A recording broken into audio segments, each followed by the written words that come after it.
In this video, we will be thinking about the ways that we communicate with families in general, but as specifically applied to difficult conversations. First, I'll speak to general communication. We want to communicate frequently with families. What are some of the ways we can stay in close touch with families? Informal chats, coming and going from school, emails, phone calls, texts, social media, blogs.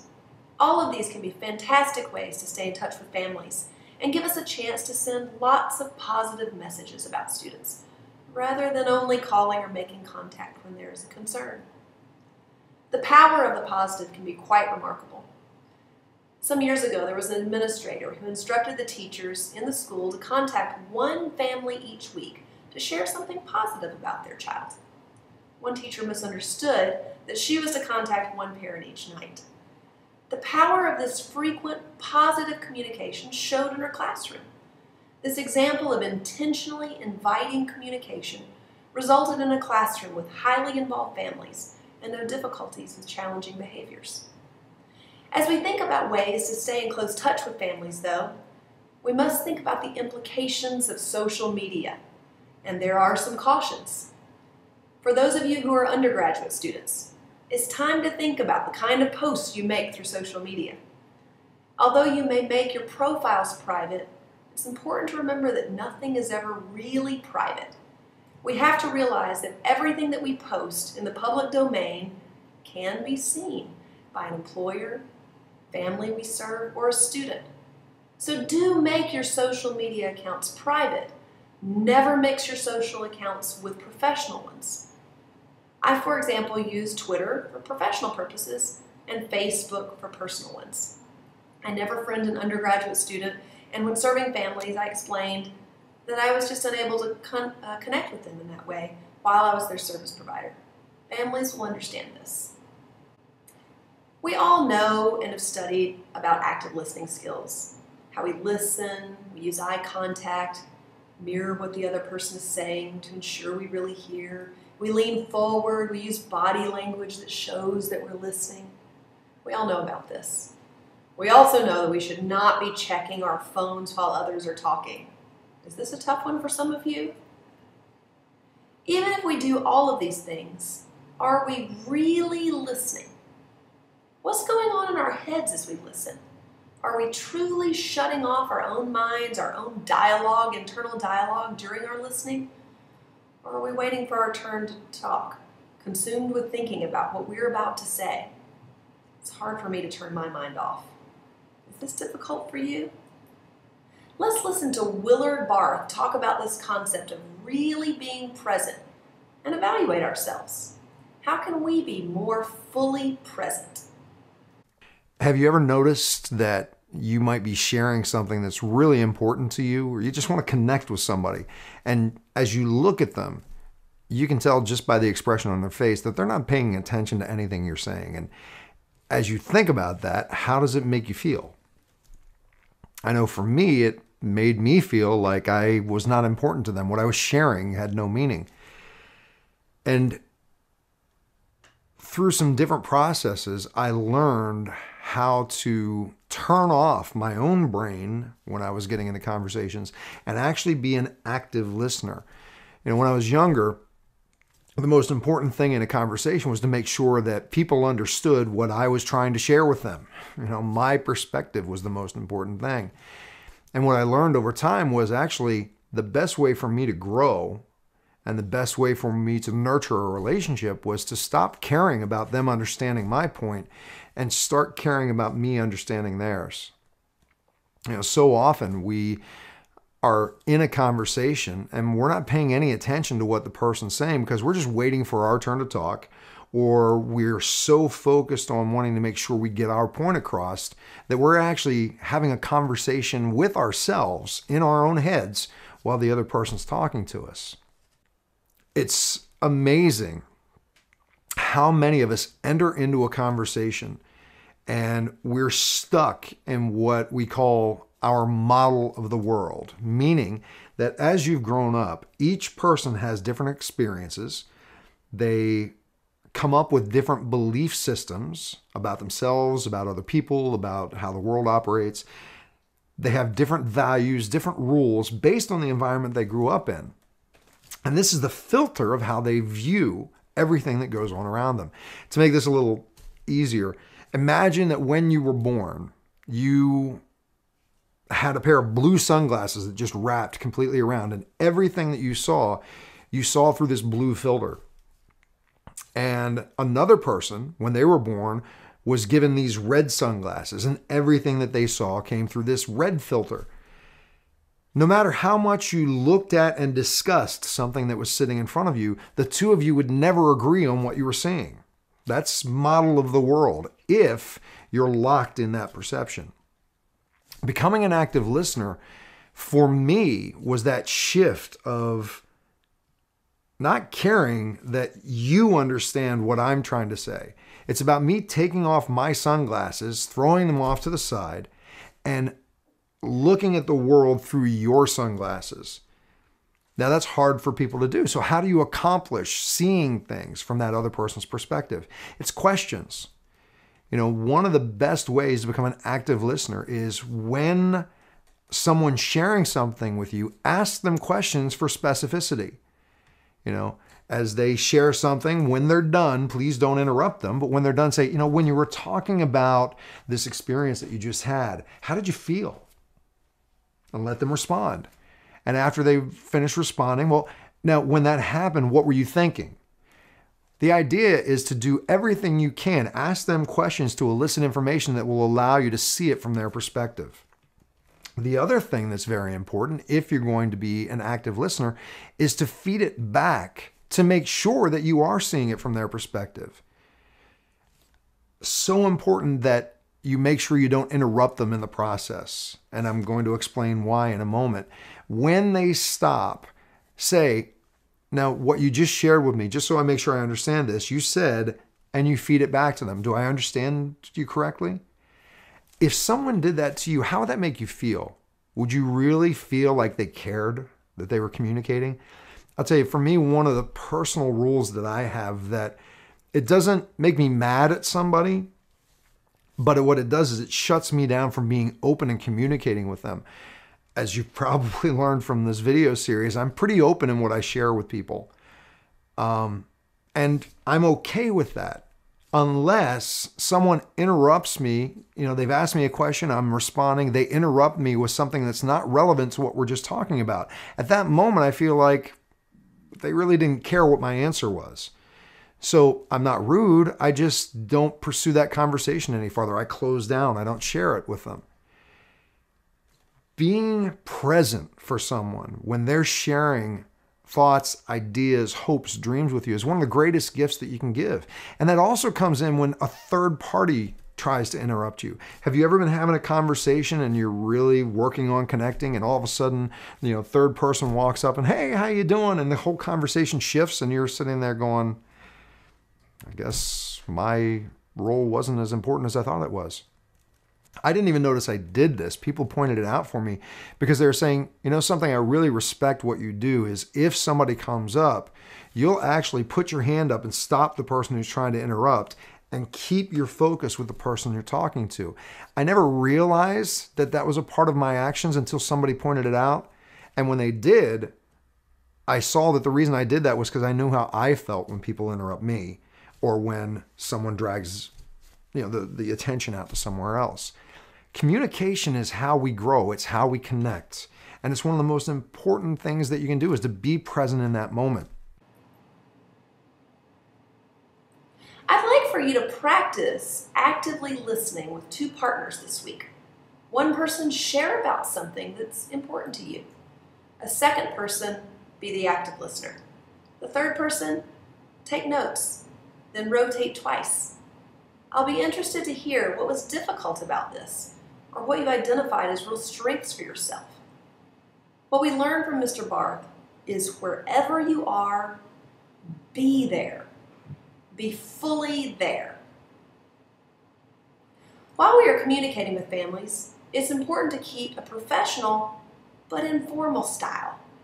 We don't want to put families off by coming across in an autocratic manner or seem intimidating or unapproachable to them. We want families to feel comfortable, at ease with us. We do this by smiling, showing respect to them, a friendly nature. A real warmth is what we want families that we serve to feel. On this note, I'd like to share with you one common thing that educators do that is off-putting to me as a parent. I don't like it when teachers at meetings about my children call me Mom. This happens all the time in IEP meetings. All right, Mom, you sit here. Okay, Mom, you sign right here. So, Mom, what do you think about that? I'm not your mom. I have a name. It's Leanne. Please call me by my name. I need to know that you see me as a valuable part of the team and that you acknowledge that I have an identity. What can you think of that we may do often and don't realize that it may be offensive or, as Perky would describe, unintentionally disinviting as we communicate with families? When we build relationships with families, we can be most effective when we get to know about the whole family, not just the child in our class or on our caseload. We want to know how the family is doing as a whole. The routines-based interview you learned about is an effective method for beginning this part of the relationship. When we communicate with families, we do want to always highlight the positive. There are always amazing strengths that students demonstrate that we can share and celebrate. These celebrations are so important for families, especially to families who have students with disabilities. We want to highlight the positive even when we have bad news to share, and really, especially when we have bad news to share. Having said that, we do need to be honest. We need to share everything that families need to know, even when it's hard or uncomfortable for us. It's not fair for us to have information but to withhold it from a family because we are afraid of their reaction. Have you ever done this? Have you ever felt like, for example, I think it's important that we evaluate this student for a disability, but you were afraid to share that with the family? Afraid to let them know what you were thinking? Or did you sugarcoat it? For example, have you ever strongly suspected that a child had a diagnosable condition, but you suggested a developmental evaluation without suggesting your thoughts to the family? See, this happen a lot with autism evaluations.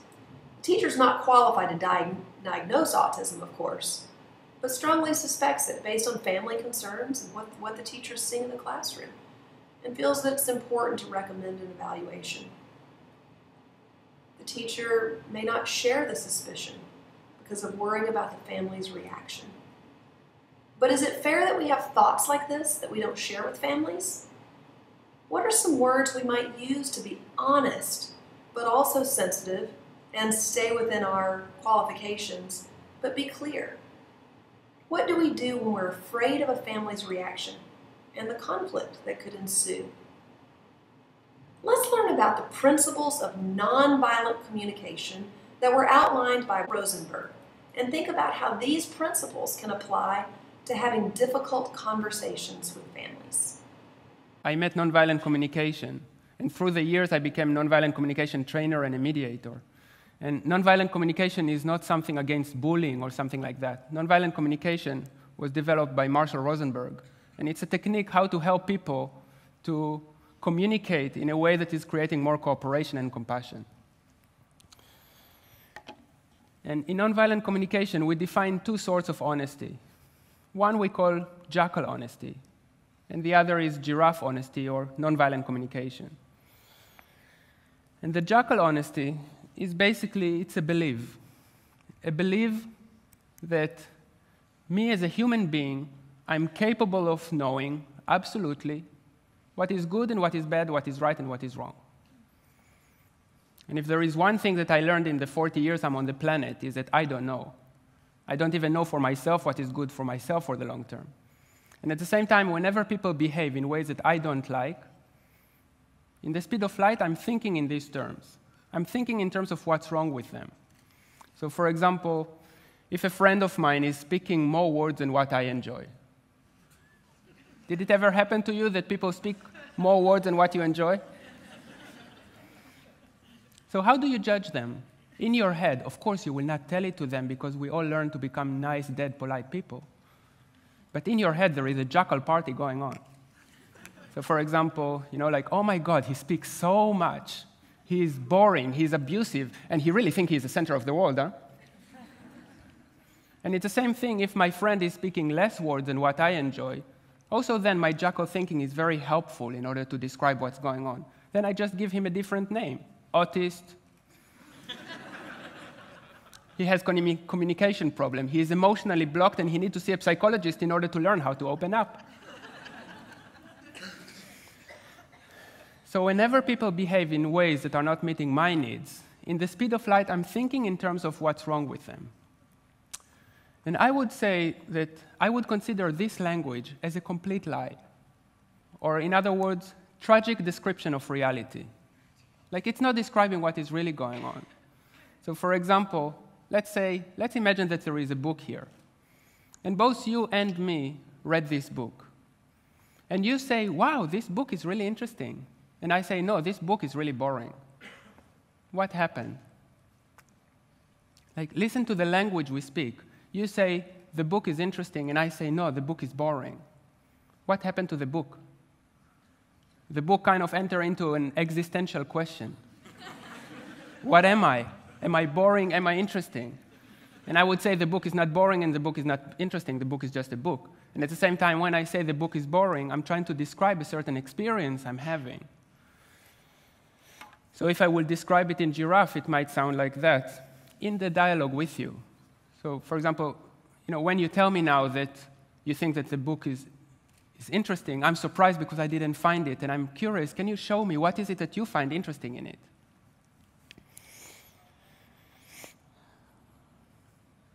Now again, I have a blackout. And I'm very grateful for the phenomena that called paper. It's relatively easy when it is about books. So it's become more complicated when it is about people. If I will tell you, for example, you are boring, or you are stupid, or as I said to my friend, you are ugly. So what is it that I meant when I said to my friend, you are ugly? What was the experience I was trying to describe? So actually, it took me quite some time to realize what I meant with that. And it was actually something about her mouth. And more specifically about how she was moving her mouth while she was laughing. Do you know these people that they laugh all the time and you don't know why they laugh? I felt very uncomfortable with her because I didn't trust that her laugh was honest. So if I would describe it now, I might say something like, my friend, when you are laughing now, I'm feeling a bit unsure because I really would like to understand. Can you tell me, what is it that makes you laugh? Very often, when I start to introduce the jackal and the giraffe, people start to think, okay, so the jackal is bad and the giraffe is good. Yeah? And maybe you would recognize this phenomena that, I don't know, you spend time with your mother, and she's doing her thing, and you start to be annoyed. And then you start to think like, oh my God, like my mom, she's so annoying. She's such a control freak. She's bossing everybody around. And then comes this one. You know this one? Little jackal. He's saying, Yoram, you're so judgmental. You shouldn't judge your mother. I call this one New Age jackal. Yeah, like judging the judgment, thinking that judging is bad. If I think that judging is bad, I'm falling even deeper into the paradigm of the jackal. And then comes the poet Rumi, and he say, beyond right and wrong, there is a field. I'll meet you there. When I heard it first time, I was pissed.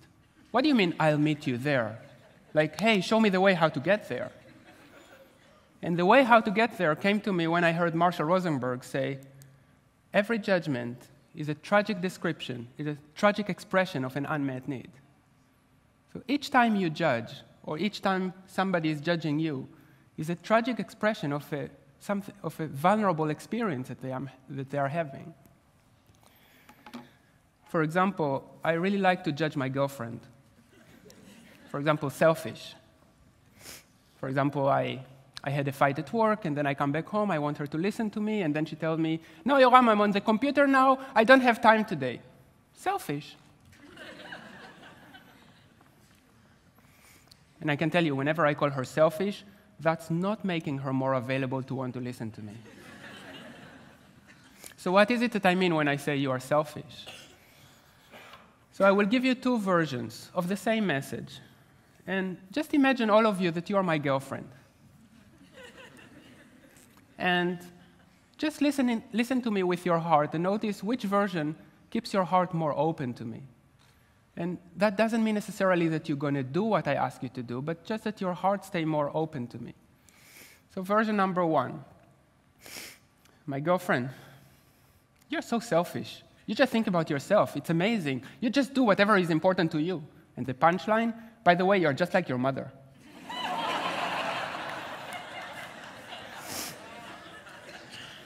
And version number two, the same message exactly.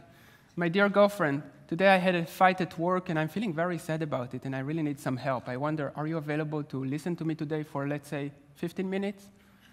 And by the way, say yes only if you really enjoy to do that. Otherwise, I have other people who can listen to me. So maybe some of you start to wonder what that has to do with TEDx education. So in my understanding, schools are there in order to prepare people for life. And in my belief, communication is the most important basic life skill that will serve you in whatever you will do. For example, if you get a job, you mainly work with people. Or if you want to make a family, you even create little people. And then you need to learn how to deal with these little people. And even if you are alone, communication is how you speak with yourself all day long in your head. I remember when I was at school, I had a geography teacher, and he was a very well Jackal-educated human being. And he gave me a task. He told me, Yoram, write an essay about Bucharest, the capital of Romania. Now, I was 10 years old. In those early days of my life, I was not particularly interested in Bucharest. So instead, I was practicing music bits.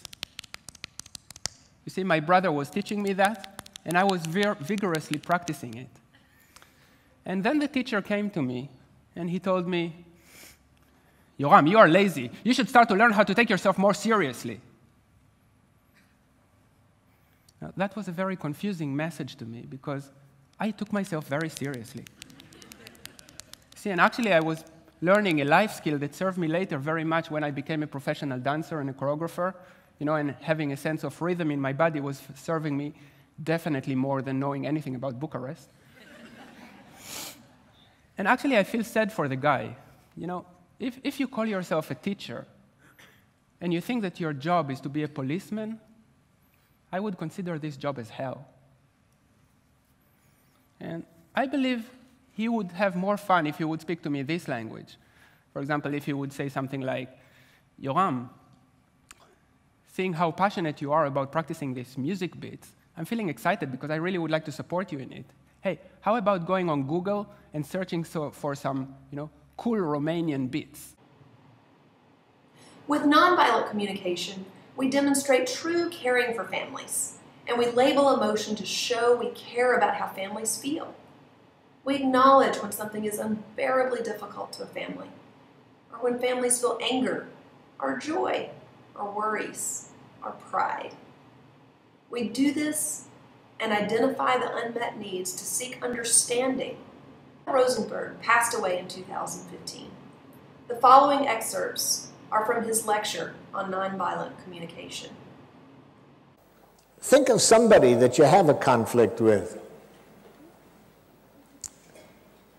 And this might be somebody at home.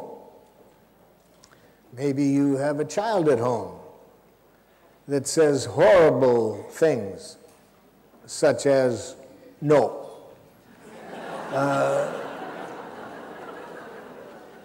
Or maybe you have somebody at work that's not producing as you would like. Or maybe something else. So think of a real situation where somebody is behaving in a way you don't like. And what I'd like you to write down to get us started tonight is, let's imagine that you go to them and you decide to be honest with them. So write down what you would say to this person if you were to be honest with them about what they do that you don't like. What would you say? Maybe you've already done it, then write down what you did say to them. Okay, now let's take a look at what you wrote. And if there's any language in what you wrote that the other person might hear as a criticism or blame or a psychological analysis that implies some pathology on their part, my prediction is that one of two things will happen. First, you will create more resistance than cooperation. And if the person agrees with your criticism and decides to change their behavior, you'll pay for it.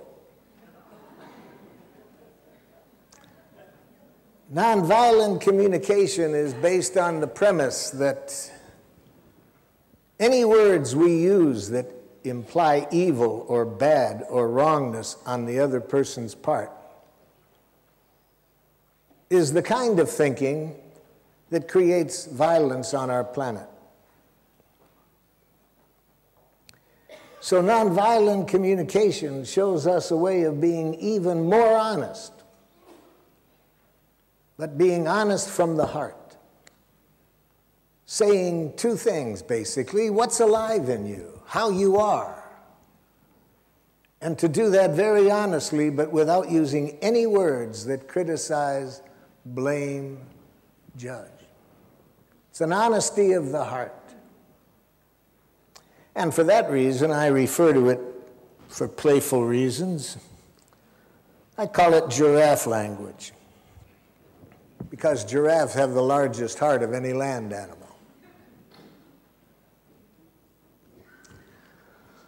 Okay, now, in giraffe language, we're very honest.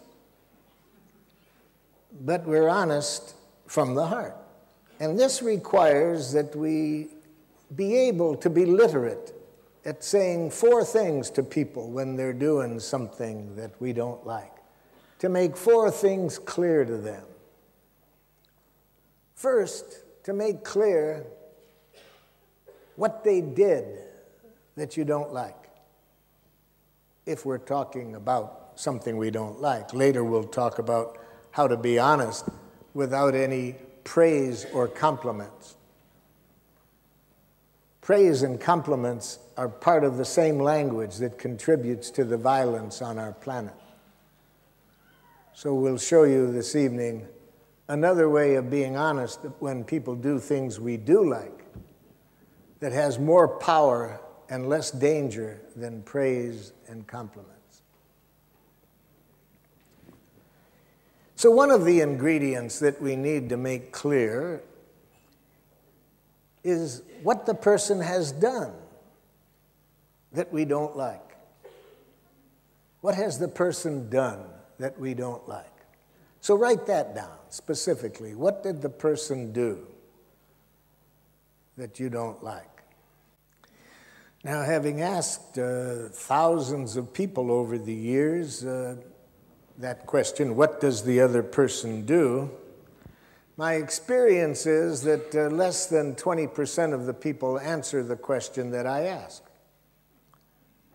Instead of writing down what the person does, they mix in a diagnosis. Let me give you an example. I was working with some teachers in a school. They were having a conflict with their administrator, so I was asked by the school superintendent if I would help resolve the conflict between the staff and the administrator. So I met first with the staff, and I asked them that question I just asked you. I said, what's one thing that the administrator does that you don't like? And one of the teachers immediately says, he has a big mouth.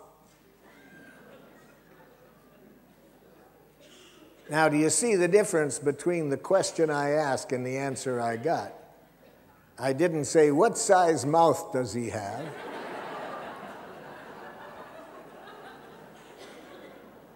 I asked what he does. And I pointed this out to him, and then he thought for a moment and says, he talks too much. I said, too much is the diagnosis. I'm asking for an observation. He couldn't do it. Everything that came to his mind was a criticism or judgment of the other person. So one of his fellow students tried to help him. She says, well, I know what he does that he's talking about. I say, what's that? She said, he thinks he's the only one that has any intelligence. No, I said, there's another diagnosis. Another woman tried to help her, and she said, he wants to be the center of attention all the time. No, that's a guess at what his needs are, but that doesn't tell me the answer to my question. Now, I wasn't surprised that they had trouble answering that, because Jaddu Krishnamurti, the Indian philosopher, says that the highest form of human intelligence is the ability to observe without evaluating. Studies of racism, sexism, and other form of dangerous thinking shows that people who think in that way can't separate fact and opinion. So this is a very important skill to have if we want to be honest in resolving conflicts, to be very specific about what people do that we like or don't like, and not to mix it up with any evaluation. So I showed them how to do this, and finally he got clear what he meant by talks too much. Here's what it sounded like when he made an observation. He said, Marshall, in our faculty meetings, no matter what's on the agenda, he usually tells a story about his war experience or childhood experience. And our meetings last longer than they're scheduled because of that. Oh, see, that would be an observation. That's what he did. And it was decided that he would talk to him about that at the next meeting. And he suggested that I be there just in case. And at the next meeting, I saw pretty much what they were talking about, because no matter what was said, the administrator would start talking about other things. But nobody said anything at first. You could tell from their nonverbal behavior they weren't happy. They looked at the ceiling, they poked each other, they yawned, they looked at their watches, they held the watch up to the ear.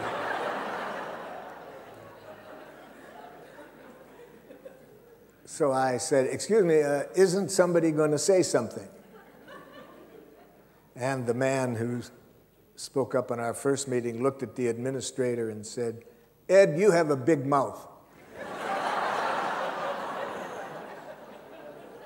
So much for my teaching abilities. So take a look at what you wrote down and see if you answered that second question I asked you. Did you write down a clear observation? It's a very important part of nonviolent communication. Now, how do we evaluate that behavior in nonviolent communication? Well, I've already told you, we evaluate it without any language that implies wrongness. No criticism, no blame. The center of this evaluation is our needs, See, that's very important because, you see, all human beings have the same needs. So if we evaluate from the heart, from our needs, the other person sees another human being like himself or herself. We don't then divide people up into categories of good and evil, right and wrong. but we make very clear what need of ours wasn't met. I was asked to mediate between two tribes in northern Nigeria, a Christian tribe and a Muslim tribe. About 40% of the population in both tribes had been killed in the war that they had. Every Muslim house had been burned to the ground. So it took a colleague of mine quite a time to get the chiefs on both sides to come into a room and see if we couldn't resolve this without further violence. So I asked, when we were sitting on both sides of the table, I said, I'm very confident that if we can hear each other's needs, we can resolve this without further violence. So whoever would like to start, I'd like you to just say what needs of yours are not being met in this conflict. The chief from the Christian tribe looked across the table and screamed, "You people are murderers!" Now, do you predict that made the other side more compassionate about his needs? See, how tragic that about 80% of the people I work with around the world, they have almost no vocabulary for their needs. But they're very good at telling other people what's wrong with them in a conflict situation. Which is why I think we have the violence on our planet, as I've already said. So that stimulated a member of the other tribe to scream back across the table, "You've been trying to dominate us. We won't tolerate it anymore." So notice I asked for needs, and each side told me about the pathology of the other side. See, how tragic, how tragic. Well, my job then in that situation as a mediator was to use some technology for translating criticism and blame into needs. You see, a premise of nonviolent communication is that all language that criticizes or blames is a tragic expression of an unmet need. A tragic expression of an unmet need. So when this chief screams murderer, he had a need that wasn't getting met. See?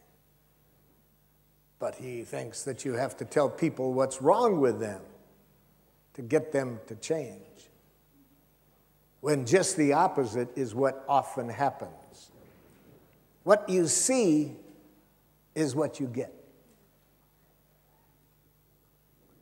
If you see an employee as lazy because they're not getting things done as rapidly as you like, and they hear you using a word like lazy, don't expect them to enjoy doing the work. Or as I put in a little song I once wrote, tell me that you're disappointed if I say no to your advances, but calling me a frigid man won't increase your future chances. What you see is what you get. So here I ask both sides what their needs are, and now they're screaming diagnoses at each other. So my job was to use some technology that I'm going to show you how to use this evening. Giraffe ears.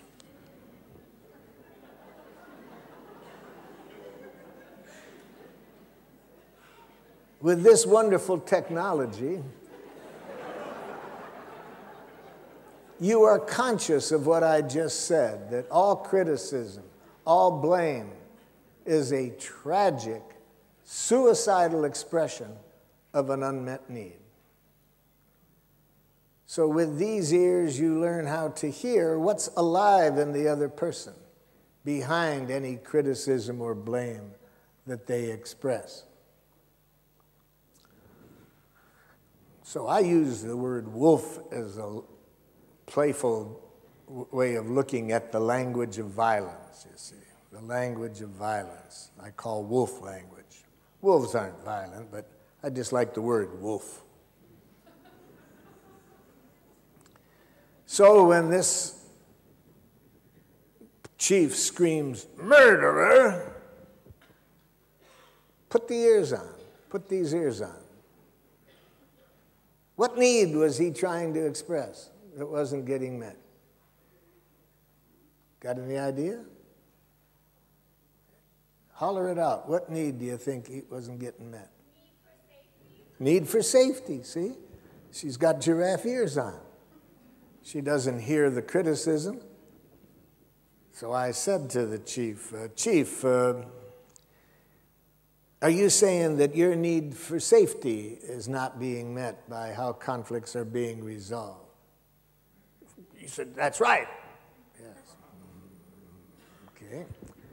Then I said to people on the other side, would somebody on this side of the table please tell me what the chief said his needs were that weren't getting met? See, in nonviolent communication, we never assume that message sent is message received. Because when people have been blaming or criticizing or judging each other, it's hard for them to see any truth, see this enemy image that they have. So when I said, would somebody on this side of the table please tell me what the chief said his needs are, one of the chiefs said, then why did you kill my son? I had been told before I went in things might be a little tense because there were 3 people in the room that knew that somebody was in the room who had killed a member of their family. So I had to do a little work with this person to kind of pull him by the ears to hear the other person's needs. Okay, so now I've got one side with my help of this wonderful technology expressing a need. I got the other side to hear it. Then I translated their judgment of the other side, that they were too domineering, too controlling. And I turned that into a need, that they had a need for more involvement in decisions that were made, more respect for their ability to make choices. And I got the other side to hear it. Now, just that much took about well over an hour because there was a lot of screaming going on. But finally, I got them both sides to hear at least one need. We had others that we had to get clear as well. But at that moment, one of the chiefs that hadn't spoken said to me, Marshal, if we know how to communicate this way, we don't have to kill each other. See? If we know how to connect with what's alive in each other without making any enemy images, any criticism, we can just hear each other's needs. It's amazing how conflicts which seem impossible to resolve almost seem to resolve themselves.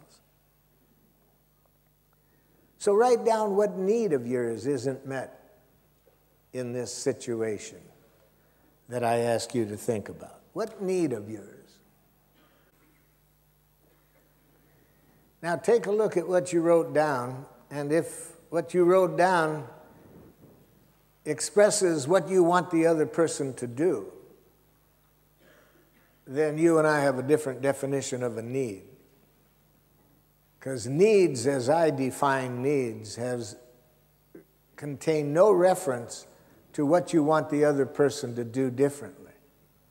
That's another important thing to do, but we don't want to mix up our needs with our requests.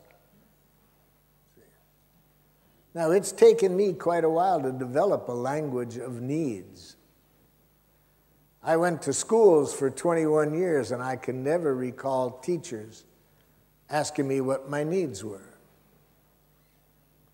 See, we have been systematically educated for about 8,000 years not to be very clear about our needs, because we have been educated to obey authority. We have been taught to exist within domination structures in which somebody considers themselves a superior who has a right to control others.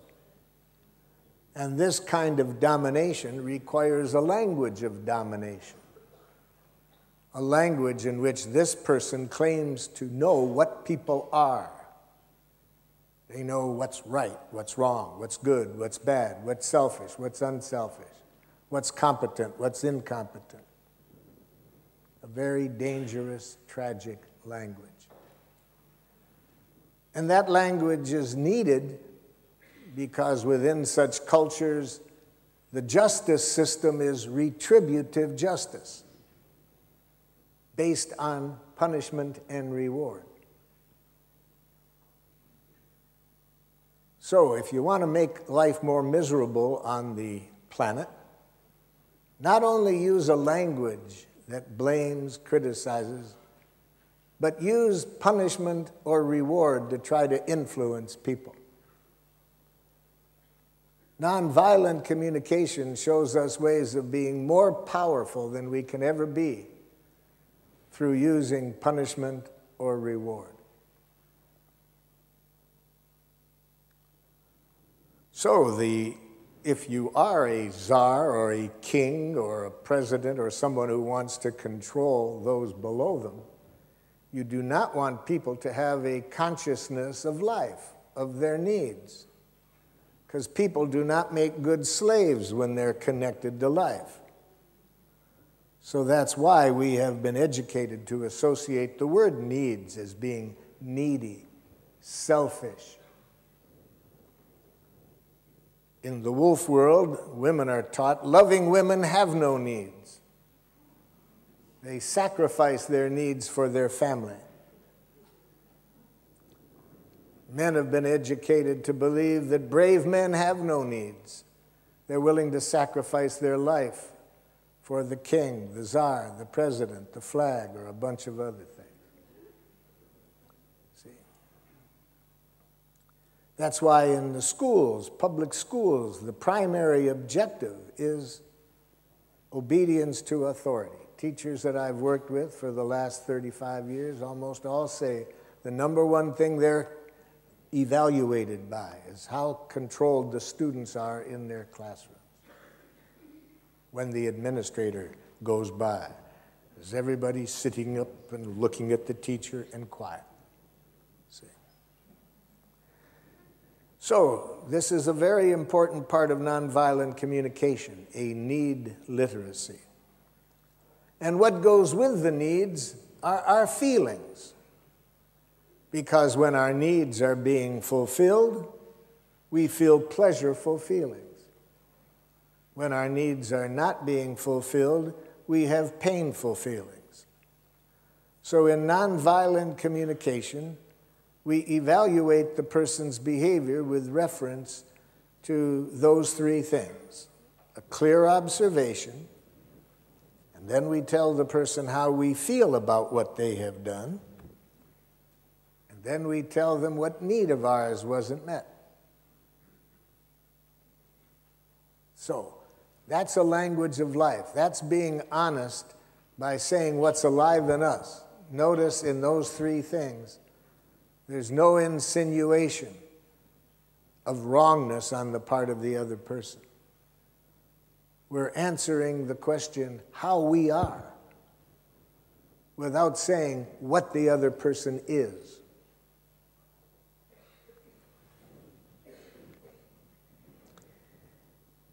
But we don't stop there. We have a very important fourth ingredient that we want to add to that.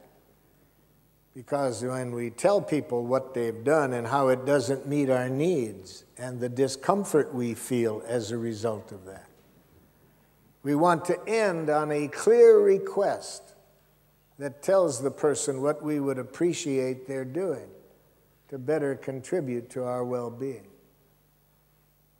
So write that down. Imagine that you've told the person these first three things. You've told them what they've done and how you feel and what need of yours wasn't met. Now add to that a clear request, what you would like the person to do.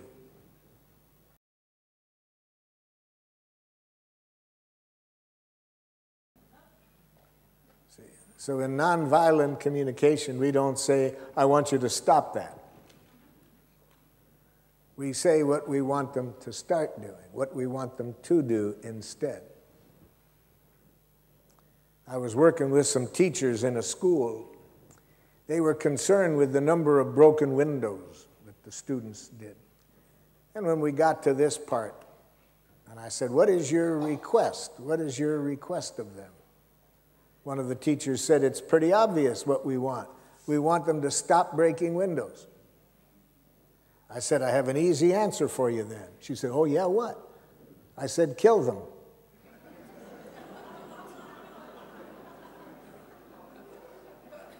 Recent research shows that dead students break no windows.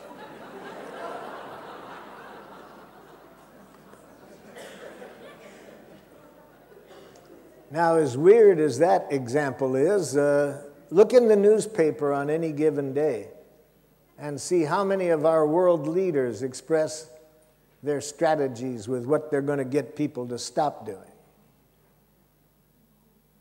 And then they use various forms of violence to get people to stop doing it. So in nonviolent communication, we want people to replace what they're doing with something that is better for them and better for us. And we use a very clear language, action language. We don't say what we want the person to be, such as, I want you to be more cooperative. It's too vague. We use very explicit, clear request in making requests. So any questions about those 4 ingredients that we've looked at so far that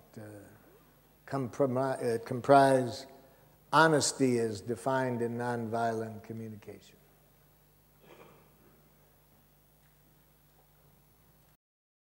And after this very quick introduction, you decide to try it out. So you say those. Now, let's imagine that you decide to try this out. You go up to this person the next time you see them, and as best you can after this very quick introduction, you decide to try it out. So you say those 4 things to the person. You try to make clear to them what they've done without making any diagnosis. You then go into your heart and say how you feel and what needs of yours aren't being met by the behavior.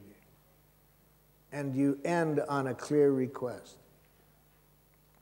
Now, predict how the person might respond. What would the worst thing be, for example? I want to prepare you tonight for the worst that you could get back. And write that down. Write down what's the worst thing that this person can say.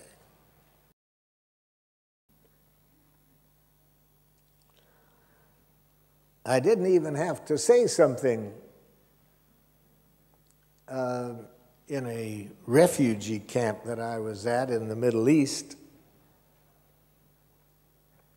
I was working with about 80 people in this refugee camp, and when my interpreter introduced me and said that I was from the United States, I got a free diagnosis. One of the things I like about wolf-speaking people, they're very generous with their diagnoses.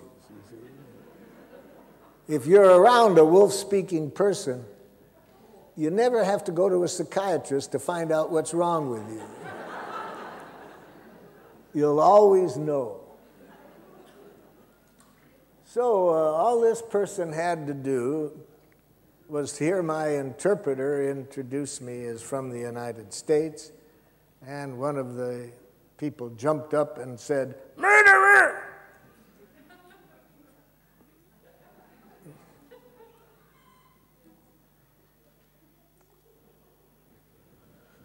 Boy, was I glad I had this.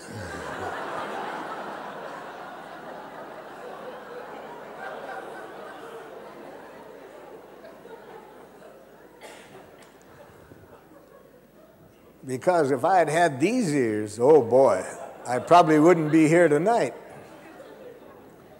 These ears, you see, if somebody says something like that to you, you got a couple of choices. You can put them on facing inward,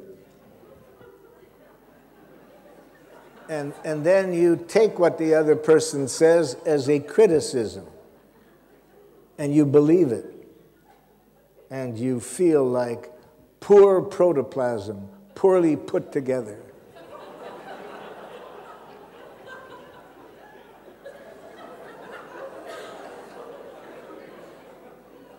More commonly known as depression, guilt, shame.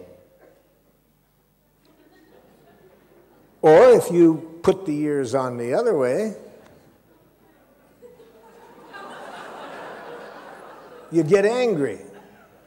And then I would have said, you have no right to say that about me. That isn't fair. Who are you to say what I'm a murderer? And some of us have been very well educated to wear these ears. We're earbidextrous. We can put these ears on both ways very fast, you see. So somebody can criticize us and we go, angry, guilty, depressed, angry, guilty, depressed, angry.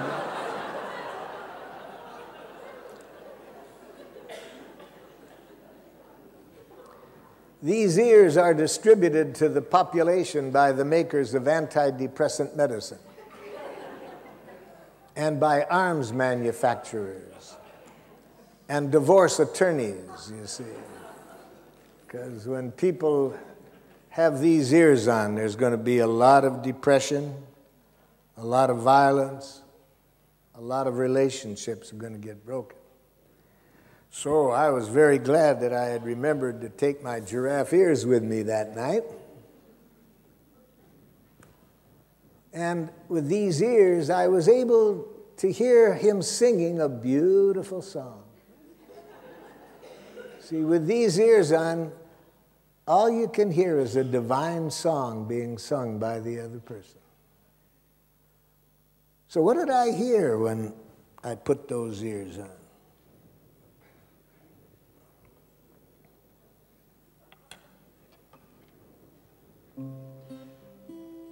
This is what the children at home are saying to you when they say, no. This is what the other person is saying to you. This is what they're singing when they say, the problem with you is, if you have giraffe ears on, here's what you hear going on inside that person.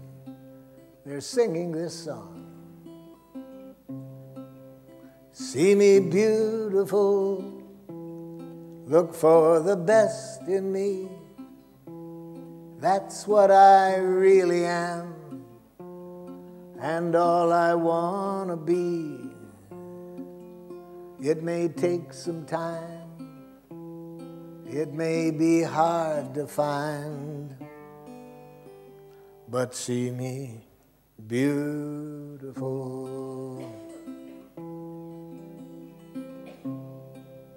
See me beautiful each and every day. Could you take a chance? Could you find a way to see me shining through in everything I do and see me beautiful?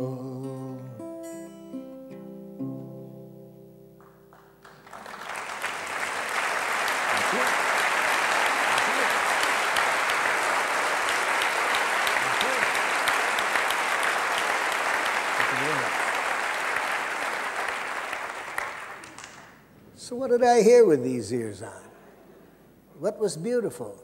I heard his pain. I saw his needs.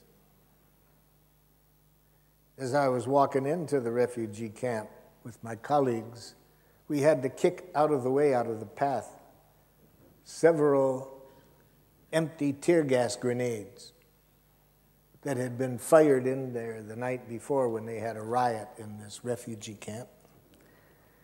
And on the side of it was written, "Made in USA." So it wasn't too hard to guess what he might be feeling, what his needs might be. But even if you guess wrong, when you are sincerely trying to connect with what another person is feeling and needing, that's very powerful. That tells people that you care about how they are. And when people trust that you care how they are, that's your objective, to connect at that level, not to win, not to punish. You have more power. So here's what I said to him when he screamed at me, "Murderer." I said, "Sir, are you furious because your need for support isn't being met by my country?" He was a little shocked to get somebody responding that way, because when people communicate that way, they usually expect the other person to either put the giraffe ears inward and get very apologetic, or to put them on this way and get into an argument. So he was shocked for a moment. And then he said, "You're darn right. We don't have housing. We don't have sewage. Why are you sending the weapons?"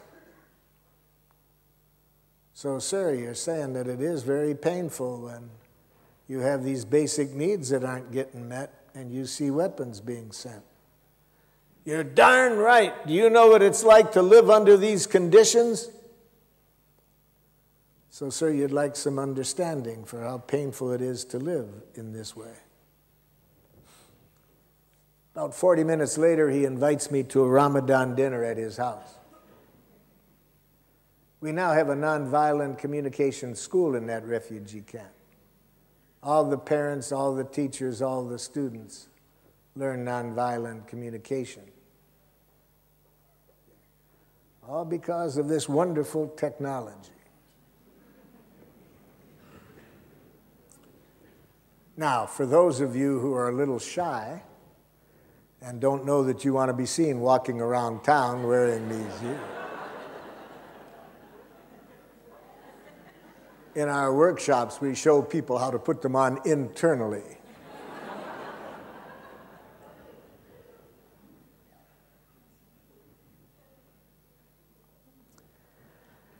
So now you see what nonviolent communication looks like. It's when we speak from the heart. We're very honest, but honest without blame and without demands, you see. We make clear requests, but never demands. Now, what's the difference between a request and a demand? See, they can sound the same, a request and a demand. Because some jackals, they make demands, but they express them in a very polite way, you see. So they will say to their child, "I would like very much that you go in and clean up your room."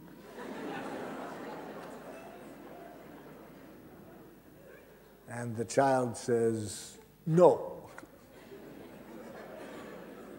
And then they turn pretty brutal. "Did you hear what I said?" Blah, blah, blah, blah, blah.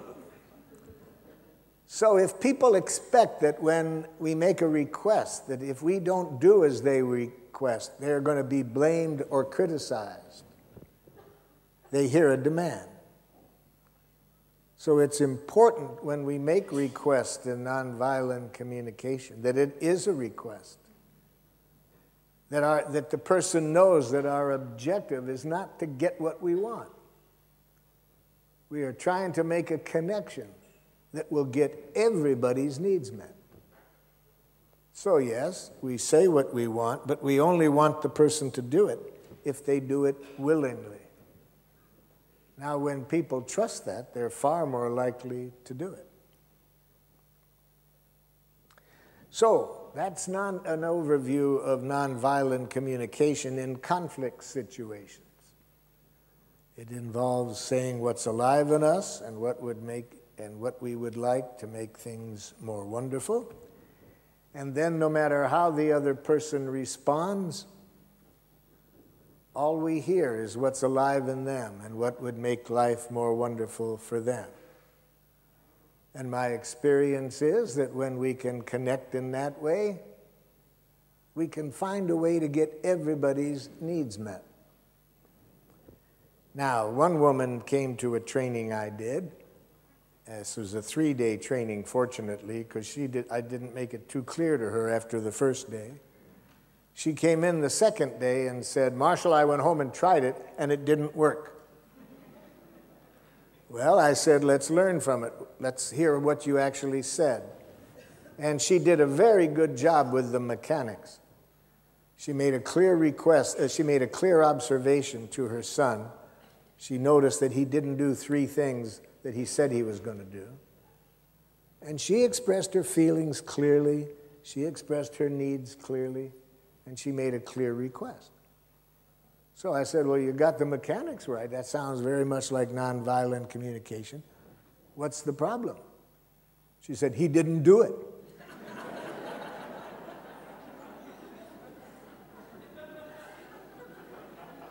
I said, then what did you do?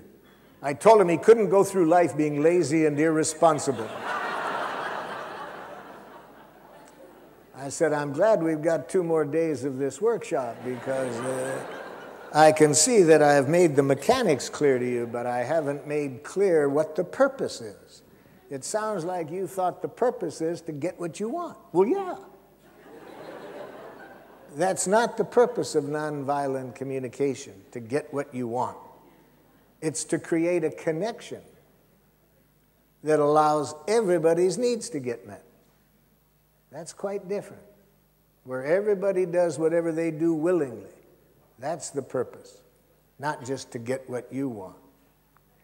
If your objective is to just get people to do what you want, don't learn nonviolent communication. Go to a dog obedience school and see how they train the dogs. You see.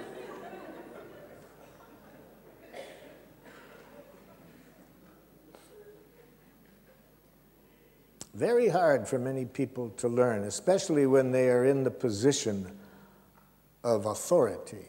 Parents, teachers, bosses. It's real scary for them at the beginning of nonviolent communication. They often mix it up with meaning that we don't have standards or rules. And you just let people do whatever they want. That's not it at all. We'll have far more order, far more willing conformity to rules when people see how needs are met by these rules. And they see the rules enforced by the protective use of force, not punishment. See, in nonviolent communication, we never use punishment, but sometimes force, yes. So in our training, we show people the difference between the protective use of force and the punitive use of force. So that's how we deal with conflict situations in nonviolent communication. But now let's see how we celebrate life in nonviolent communication. How we express sincere gratitude, you see, and not get it mixed up with praise and compliments.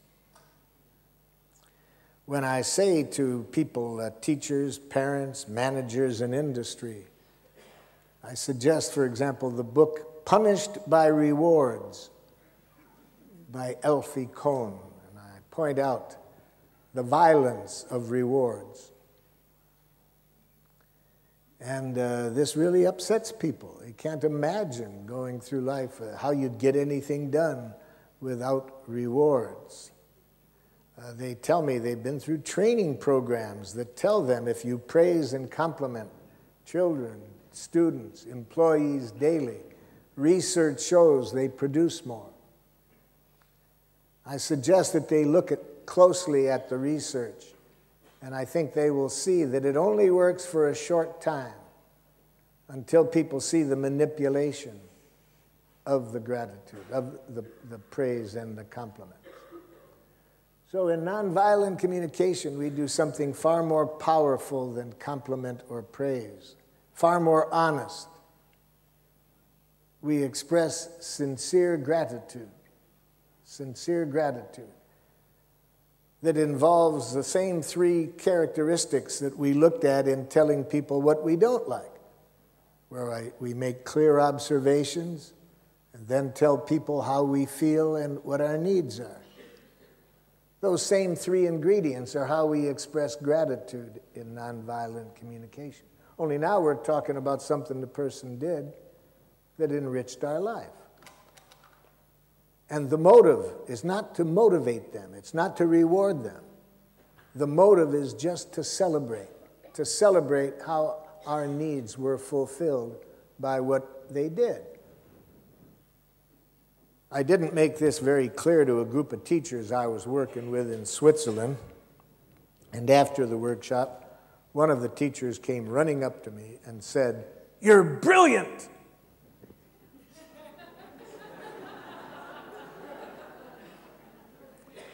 I said, "It doesn't help." She said, "Huh?" I said, "I have been called a lot of names in my life, some positive and some far from positive. And I can never recall learning anything of value by somebody telling me what I am. I doubt that anybody does. But I can see in your eyes that you'd like to express a gratitude." Yes. And I'd like to receive it, but telling me what I am doesn't give me what I need to really celebrate with you. Well, what do you need to hear? Remember what I said at the end of the workshop, those three things? Like, first of all, what did I do that made life more wonderful for you? She said, "You're so intelligent." Doesn't help, doesn't help. "Oh, I understand, I understand." And she opened up her notebook and she pointed to two things she had written there. She said, "You said these two things." Yeah, I did. I did say those two things. I said, already, you see, that's more helpful to me than her telling me I'm brilliant. Just that I know that somehow those two things, my saying them, had enriched her life in some way. Now I said it would really help me celebrate that if I knew how you feel as a result of what I said. She said, "I feel hopeful and relieved." Oh, and now if you can tell me what need of yours got met that leaves you feeling hopeful and relieved, then I can really take in that gratitude and celebrate it. She said, "Marshall, I've got an 18-year-old son, and whenever we have a difference, it just gets worse and worse. And I have been desperately needing some concrete direction for how to connect with him." She said, "Those two things you said really met that need." Now put yourself in my shoes. You see, do you want to hear a compliment, or do you want to see clearly how your behavior enriched the person's life? And do you want to have in your head the worry of what are they trying to get from me? Or would you just like to trust that when somebody does celebrate something you've done, they don't have that other motive mixed in, that they're trying to get you to keep doing it? So that's how we express gratitude. Now, one of the hardest things is how to receive gratitude in a nonviolent way. See, let me show you how wolf-speaking people receive gratitude. If you want to scare the heck out of a wolf, express sincere gratitude to them. "Wolf, when you offered me the ride home today, I'm very grateful because I really have a need to be with my uncle who's visiting, so it really meets a need of mine." Okay, so I express this gratitude. Already I see terror in the wolf's eyes. And you all know what's coming, right? "Mr. Duncan, it's nothing." See, it terrorizes wolves to receive gratitude. See, I've asked a lot of wolves around the world why they're so scared of getting gratitude.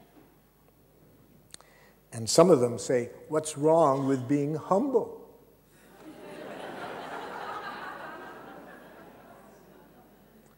And I have a cure for that. I suggest they read what Golda Meir, the Israeli prime minister, once said to one of her humble politicians.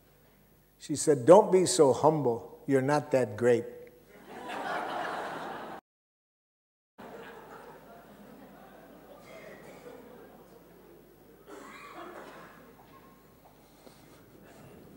And so, how do we receive gratitude in nonviolent communication? With empathy, the same empathy with which we receive people's pain. We see what's in their heart.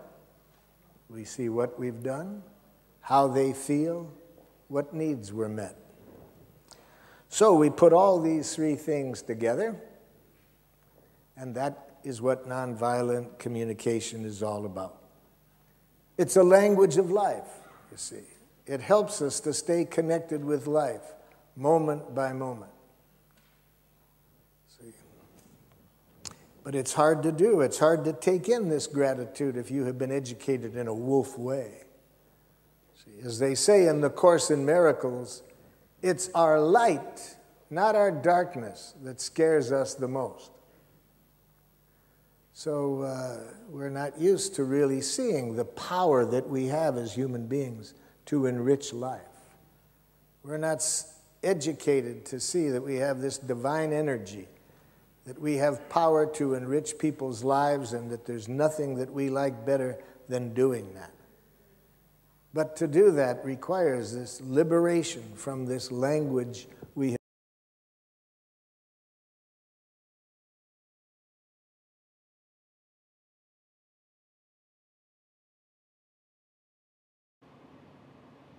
As we think about conflicts we have experienced or anticipate, are there ways we can use these principles of nonviolent communication to step back, be more like a giraffe?